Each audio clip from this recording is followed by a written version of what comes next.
I was talking to a company recently, an organization recently, and we talked about the term salary compression, which is really what's happening right now. So salary compression, for those that haven't heard that term before, it's a natural thing that happens in economic cycles. And the idea is that people that stay in the same place for a long period of time and their 3% raises will end up getting paid less than people they have to bring in the marketplace. In some cases, it's so extreme that you'll have a manager getting paid less money than the person that they're managing. It happens a lot in consulting firms. They'll go out in a hot market, they have to go get these senior consultants. They end up offering them more money than the manager who's managing them. So it causes issues. So in that case, there can be healthy reasons why you might want to make some moves. And people in their 20s often use moving to increase their salary in a very rapid way. That said, and here's where I'm going to flip it back to you. Sure. I don't think employees should necessarily consider money as the only factor when they do this. Oh, I totally agree. Because you and I have both met clients over the years that went for the shiny dollar, realizing there was a reason why they were getting paid the shiny dollar. They walked into a real hot mess that they had to either clean up, or there was just a lot of pressure or unhealthy environment. So when people are looking at, should I leave or not, what are some of the factors that you think they should consider?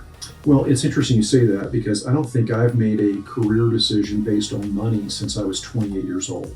So that was 28 years ago. So I totally agree with you. I think people should not just evaluate the pay package. And this is a really interesting sort of two-sided coin. I think that companies often think, I just need to throw money at the problem. So their number one priority is, we just need to buy that talent and bring it back in.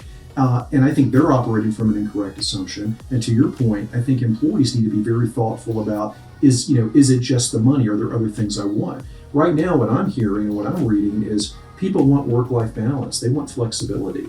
They want that hybrid work environment. I mean, you and I are two examples. We're guys that have gone from the office to loving our kind of virtual world and working in a hybrid way. So I think that, that benefits. But there's something, and this might be a good segue for us, there's something at the core of this that I think is really missing. I wrote a blog post at the beginning of the year, and it was titled, 3 Things That Every Leader Should Be Doing Right Now. And the 3 things that they should be doing, and don't be fooled by the simplicity of what I'm about to say, but the 3 things that every leader should be doing is asking, listening, and investing.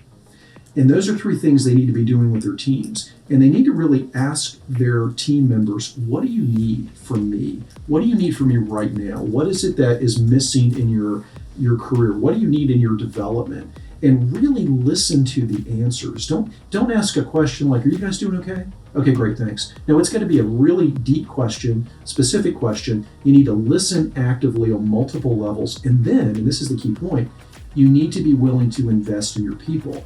And that's where I'm going with this, is that people want to be invested in.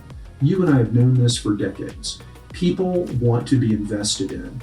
And when they feel like they're invested in, that you care about them, you care about their careers, they're much more likely to stay. I think that's the number one reason. So let me clarify something you said, invested in. And when you're saying that, and I know you well enough to know, you're not talking about money. Absolutely. And so what are some things, when you say invested, what are ways that we invest in our employees? It can be leadership programs. It can be, I want to help you get that MBA. I want to give you a mentor inside the company. I want to get a coach for you and give you a coach. You and I engage with companies every day that make that investment in their people. So finding some way to help them figure out how to be better leaders, to grow skills, whatever it is, but it's that personal development that is tailored to what they want to get out of their careers. That's what's missing. And I really think if people would just listen to the old adage, it's been out there forever, people don't leave jobs, they leave managers. Right. They leave bosses. And if people would just understand that and operate from that, life would be a lot better. You and I wouldn't have a lot of employment. Welding together practical insights and powerful conversations to forge world-class leaders. This is the Leadership Foundry Podcast.